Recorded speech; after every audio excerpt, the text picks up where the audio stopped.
السلام علیکم ورحمۃ اللہ وبرکاتہ نحمدہ ونصلی علی رسولہ الکریم اما بعد فاعوذ باللہ من الشیطان الرجیم بسم اللہ الرحمن الرحیم رب اشرح لی صدری ویسر لی امری واحلل عقدۃ من لسانی یفقہوا قولی رب زدنی علما رب یسر ولا تعسر وتمم بالخیر اللہم ایدنا بروح القدس اللہم بارک لنا فی اوقاتنا آمین ثم آمین یا رب العالمین۔ ہم پڑھے ہیں 18واں پارہ سورہ المومنون، آیت نمبر 32 تک ہم نے پڑھا تھا۔ آج ہم دیکھیں گے 33۔ اعوذ باللہ من الشیطان الرجیم بسم اللہ الرحمن الرحیم وقال الملأ من قومه الذين كفروا وكذبوا بلقاء الآخرة وأترفناهم في الحياة الدنيا ما هذا إلا بشر مثلكم يأكل مما تأكلون منه ويشرب مما تشربون۔ ترجمہ دیکھتے ہیں۔ اس کی قوم کے جن سرداروں نے ماننے سے انکار کیا اور آخرت کی پیشی کو جھٹلایا، جن کو ہم نے دنیا کی زندگی میں آسودہ کر رکھا تھا، وہ کہنے لگے یہ شخص کچھ نہیں ہے مگر ایک بشر تم ہی جیسا، جو کچھ تم کھاتے ہو وہی یہ کھاتا ہے اور جو کچھ تم پیتے ہو وہی یہ پیتا ہے۔ یہ خصوصیات لائق غور ہیں۔ پیغمبر کی مخالفت کے لیے اٹھنے والے اصل لوگ وہ تھے جنہیں قوم کی سرداری حاصل تھی۔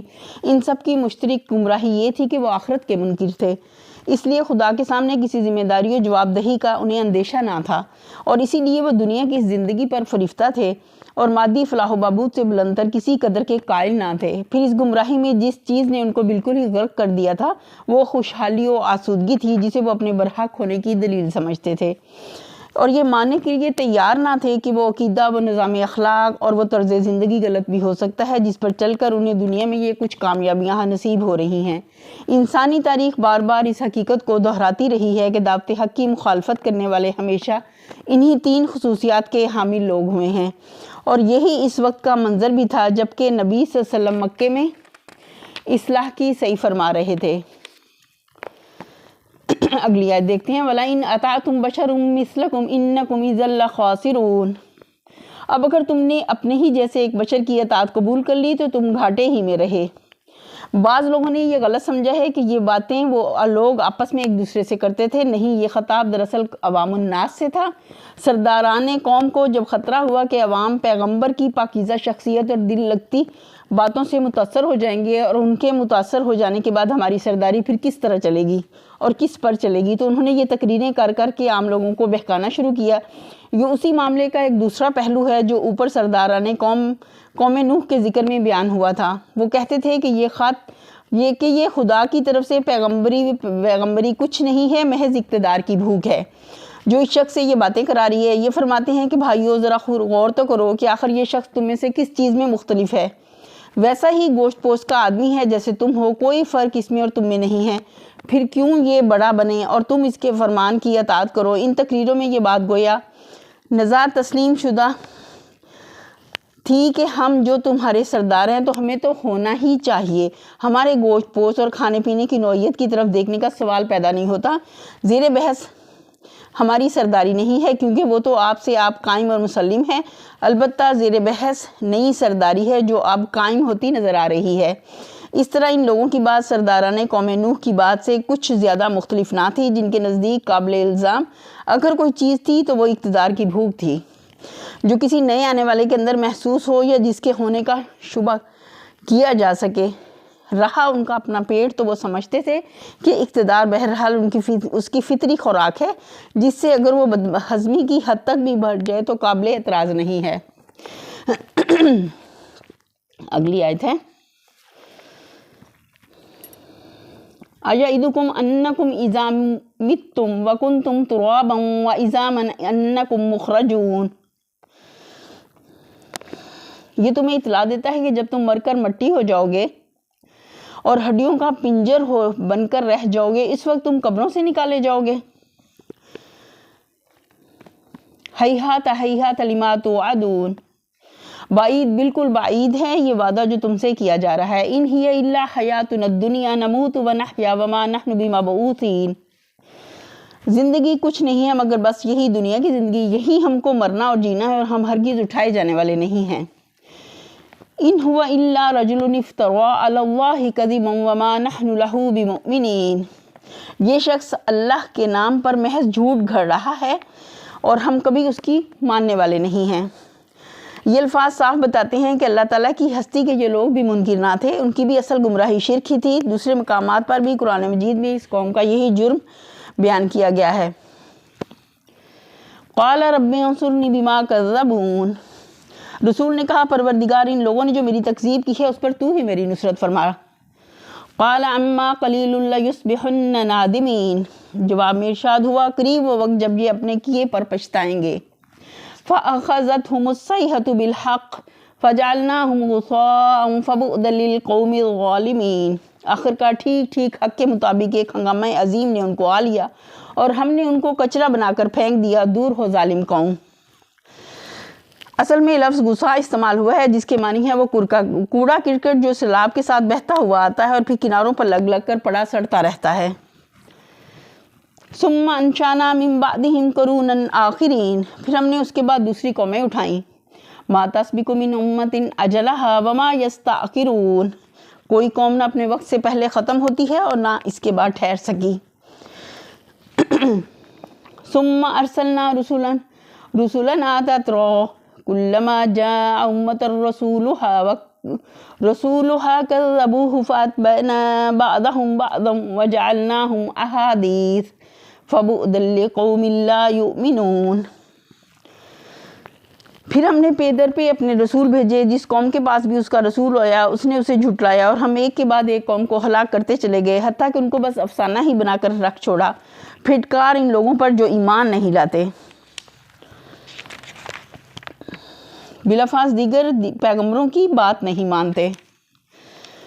ثم ارسلنا موسیٰ واخاہ ہارون بآیاتنا وسلطان مبین، پھر ہم نے موسیٰ اور اس کے بھائی ہارون کو اپنی نشانی اور کھلی سند کے ساتھ بھیجا۔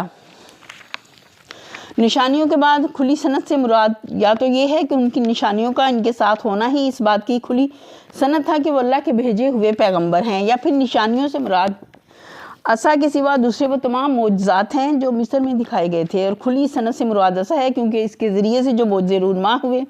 اس کے بعد تو یہ بات بالکل ہی واضح ہو گئی تھی کہ یہ دونوں بھائی مامور من اللہ ہیں۔ الی فرعون وملئہ فاستکبروا وکانوا قوما عالین،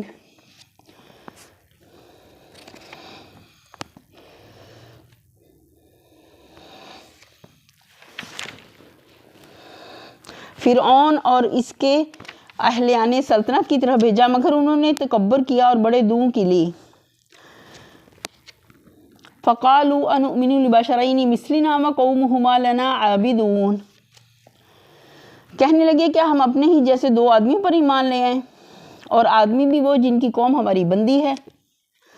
اصل الفاظ میں جن کی قوم ہماری عابد ہے، عربی زبان میں کسی کا مطیع فرمان ہونا ہے اور اس کا عبادت گزار ہونا، دونوں تقریباً ہم معنی الفاظ ہیں۔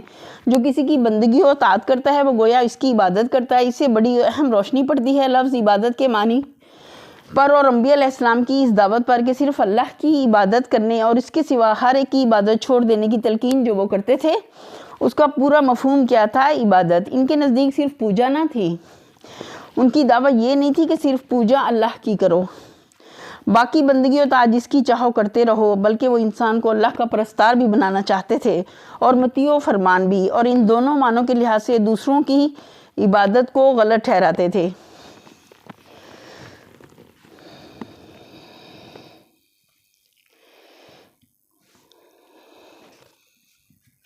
آگے دیکھتے ہیں۔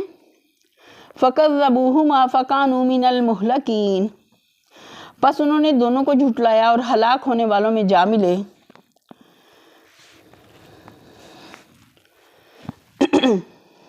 وَلَقَدْ آتَيْنَا مُوسَى الْكِتَابَ لَعَلَّهُمْ يَهْتَدُونَ، اور موسیٰ کو ہم نے کتاب عطا فرمائی تاکہ لوگ اس سے رہنمائی حاصل کریں۔ وَجَعَلْنَا ابْنَ مَرْيَمَ وَأُمَّهُ آيَةً وَآوَيْنَاهُمَا إِلَى رَبْوَةٍ ذَاتِ قَرَارٍ وَمَعِينٍ، اور ابن مریم اور اس کی ماں کو ہم نے ایک نشانی بنایا اور ان کو ایک سطح مرتفع پر رکھا جو اطمینان کی جگہ تھی اور چشمے اس میں جاری تھے۔ یہ نہیں فرمایا کہ ایک نشانی ابن مریم تھے اور ایک نشانی خود مریم، اور یہ بھی نہیں فرمایا کہ ابن مریم اور اس کی ماں کو دو نشانیاں بنایا، بلکہ فرمایا یہ ہے کہ وہ دونوں مل کر ایک نشانی بنائے گئے۔ اس کا مطلب اس کے سوا کیا ہو سکتا ہے کہ باپ کے بغیر ابن مریم کا پیدا ہونا اور مرد کی صحبت کے بغیر مریم کا حاملہ ہونا ہی وہ چیز ہے جو ان دونوں کو ایک نشانی بناتی ہے۔ جو لوگ حضرت عیسیٰ کی پیدائش سے بے پدر کے منکر ہیں، وہ ماں اور بیٹے کے ایک آیت ہونے کی کیا توجیہ کریں گے؟ یہاں دو باتیں اور بھی قابل توجہ ہیں۔ اول یہ کہ حضرت عیسیٰ اور ان کی والدہ ماجدہ کا معاملہ جاہل انسانوں کی ایک دوسری کمزوری کی نشاندہی کرتا ہے۔ اوپر جن انبیاء کا ذکر تھا ان پر تو ایمان لانے سے یہ کہہ کر انکار کر دیا گیا کہ تم بشر ہو، بھلا بشر بھی کبھی نبی ہو سکتے ہیں، مگر حضرت عیسیٰ اور ان کی والدہ کے جب لوگ معتقد ہوئے تو پھر ایسے ہوئے کہ انہیں بشریت کے مقام سے اٹھا کر خدائی کے مرتبے تک پہنچا دیا۔ دوم یہ کہ جن لوگوں نے حضرت عیسیٰ کی معجزانہ پیدائش اور ان کی گہوارے والی تقریر سے اس کے معجزہ ہونے کا کھلا کھلا ثبوت دیکھ لینے کے باوجود ایمان لانے سے انکار کیا اور حضرت مریم پر تہمت لگائی، ان کو پھر سزا بھی ایسی دی گئی کہ ہمیشہ کے لیے دنیا کے سامنے ایک نمونہ عبرت بن گئی۔ مختلف لوگوں نے اس سے مختلف مقامات مراد لیے ہیں، کوئی دمشق کہتا ہے، کوئی مکہ، کوئی بیت المقدس اور کوئی مصر۔ مسیحی روایات کے مطابق حضرت مریم حضرت عیسیٰ کی پیدائش کے بعد ان کی حفاظت کے لیے 2 مرتبہ وطن چھوڑنے سے پر مجبور ہوئیں۔ پہلے ہیرودیس بادشاہ کے عہد میں وہ انہیں مصر لے گئیں اور اس کی موت تک وہیں رہیں۔ پھر ازخلاؤس کے عہد حکومت میں ان کو گلیل کے شہر ناصرہ میں پناہ لینی پڑی۔ اب یہ بات یقین کے ساتھ نہیں کہی جا سکتی کہ قرآن کا اشارہ کس مقام کی طرف ہے۔ لغت میں ربوہ اس بلند زمین کو کہتے ہیں جو ہموار ہو اور اپنے گرد و پیش کے علاقے سے اونچی ہو۔ ذات قرار سے مراد یہ ہے کہ اس جگہ ضرورت کی سب چیزیں پائی جاتی ہوں اور رہنے والے وہاں بفراغت زندگی بسر کر سکتا ہو، اور معین سے مراد ہے بہتا ہوا پانی یا چشمہ جاری۔ یہیں پر ہم اپنے لیسن کا اختتام کرتے ہیں۔